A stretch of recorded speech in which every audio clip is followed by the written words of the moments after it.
Today, we are going to take a deep dive into one of the most powerful and honestly brilliant openings in all of ancient literature. I'm talking about the first chapter of the book of Hebrews. And let me tell you, this isn't just some nice flowery introduction. Nope, it is a masterclass in argumentation, and it's designed to grab you by the collar and make you face a reality that changes, well, everything. So, let's just get right into it, because the main comparison here might seem a little odd to us today. The author puts all this energy into proving that the Son is superior to angels. And you might be thinking, well, yeah, of course he is. But for the people who first heard this sermon, this was not just some minor theological detail. No way. This was a high-stakes argument that had massive implications for how they understood God, their own history, and their lives right now. To really solve this puzzle of why angels are so important here, you've got to understand that the author isn't just making random points. This is a gifted speaker building a super careful, deliberate case. Every single detail is a piece of a much larger rhetorical goal. To really feel the weight of this, we have to try and step into that first-century world. For them, angels weren't just cute characters on a greeting card. They were these incredibly powerful ministers of God. And most importantly, there was a strong tradition that said it was angels who delivered God's most sacred revelation, the law, the Torah itself, to Moses on Mount Sinai. So claiming someone is superior to an angel, that's not a small claim. That is a massive, world-shifting statement. Okay, so keeping that in mind, listen to how the author kicks this whole thing off. They immediately set up this powerful contrast, this then versus now, to show that something absolutely monumental has changed in the way God speaks to humanity. Just look at these pairs. It's brilliant. In the past, long ago, God spoke to our ancestors through the prophets. Okay, but now, in these last days, God has spoken directly to us. And the messenger? It's not a prophet, a servant anymore. It's a son. Every single one of these contrasts just raises the stakes. This message isn't for somebody else way back when. It's for us right here, right now. And the one bringing it has an infinitely higher status. You see, this all boils down to a really simple ancient principle. The honor of the messenger tells you how important the message is. Think about it. If a king sends a servant with a message, you listen, right? But what if the king sends his own son, his heir? You drop everything.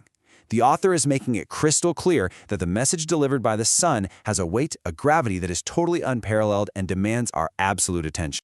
So now that he's established that principle, the author launches into what's known as an encomium, which is basically a formal, powerful speech of high praise.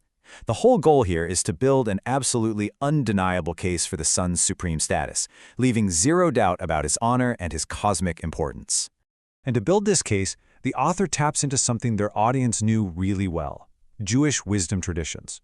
You think of texts like the Book of Proverbs, where Lady Wisdom is this personified character who was with God from the very beginning, like a master architect helping to create the whole universe. These familiar ideas about a divine partner in creation became the perfect raw material for the first Christians to understand who the Son was long before he ever walked the earth. So pulling from these wisdom ideas and also from the Messianic Psalms, the author just lays out this stunning resume for the Son. I mean, look at this. He's not just a messenger. He's the appointed heir of all things. He's the agent through whom God created the ages. He is the exact representation of God's very nature and sustains all things by his word, moment by moment. And then, after his work on earth, he made purification for sins and sits in the ultimate place of honor at God's right hand. Then the author just drives the point home with a series of questions that he pulls straight from Scripture. And this is a knockout punch. He basically asks, show me in the Scriptures where God ever talked to an angel like this? And the answer is, he never did. That title, Son, points to this unique, intimate, authoritative relationship that no created being, not even the highest angel in heaven, could ever claim.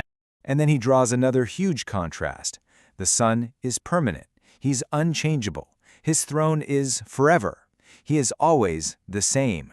But the angels, and for that matter, the rest of creation, they're temporary. They can be changed, made into wind or fire to serve God's purposes. The universe itself, he says, will one day perish and grow old like a garment. But the Son remains. Okay, so we've got the Son's supreme honor, his cosmic jobs, his eternal nature. Check, check, and check. All of this has been building up to one single massive climactic point. We finally arrived at the big therefore, the practical punchline to all this deep theology. And here it is. This is the missing piece that solves that puzzle we started with, why all this talk comparing Jesus to angels. Because the angels were the go-betweens for the Old Covenant. The law, the sacred Torah that was the center of life for Israel, was understood to have been delivered by them. They were the benchmark for God's last major revelation. So this sets up this classic, airtight form of logic called a lesser to greater argument. It's simple, really. It goes like this. Premise 1, everybody agrees the message from the lesser messengers, the angels, was binding. You broke the law, there were real consequences. Okay. Premise 2, we've just spent a whole chapter proving beyond a shadow of a doubt that the Son is infinitely greater than those angels. So, what's the inescapable conclusion?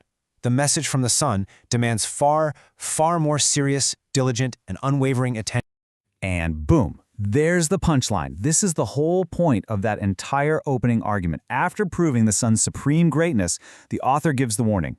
Because he is so great, we have to pay even more careful attention to what he said, so that we don't just drift away. The stakes are higher now than they have ever been before. But, the author's goal isn't just to win a debate or a logical argument. It's much bigger than that. It is to completely reorient how his audience sees the world. It's to get them to stop focusing on their temporary problems and to see the eternal reality that is truly at stake. Yeah, this is all about a fundamental shift in vision. The people listening to this were probably facing persecution, disgrace, maybe losing their property because of their faith. And the author is reminding them that whatever you gain or lose in this visible world, your reputation, your stuff, your social standing, it is nothing compared to what's at stake for eternity. He's asking them to weigh their choices on an eternal scale. He lands on this powerful final image from the Psalms. This entire visible creation, the heavens, the earth, everything we see, is like an old piece of clothing. It's going to grow old, it's going to wear out, and one day it'll just be rolled up and put away. It is temporary. The only thing that is permanent, the only one who is truly trustworthy and unchangeable, is the Son. And that leaves us with the sermon's ultimate practical question, a question that echoes right down to us today. In a world where everything is temporary, where everything eventually wears out and is changed, what is the solid, permanent, unshakable rock that we are building our lives on? Because all other ground, the author insists, is sinking sand.